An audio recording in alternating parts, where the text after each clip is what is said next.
સમગ્ર દેશમાં વિરોધ થઈ રહ્યો છે। દિલ્હી ખાતે ખેડૂતો દ્વારા ઉગ્ર વિરોધ પ્રદર્શન થઈ રહ્યા છે। તેમના સમર્થનમાં હવે કોંગ્રેસ પાર્ટી પણ જોડાઈ છે।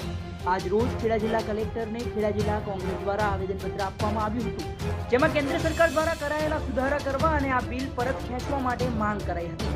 કોંગ્રેસે આક્ષેપ કર્યો હતો કે કેન્દ્રની ભાજપની સરકાર ખેડૂત વિરોધી છે। માત્ર ઉદ્યોગપતિઓને ફાયદો કરાવવા માટે આ સરકાર આ બિલ પસાર કરી છે, જે તુરંત જ પરત ખેંચવામાં આવે। જો સરકાર દ્વારા આ બિલ પરત ખેંચવામાં નહીં આવે તો ખેડા જિલ્લામાં પણ કોંગ્રેસ દ્વારા વિરોધ કરવામાં આવશે તેમ માહિતી આવેદનપત્રના માધ્યમથી આપવામાં આવશે।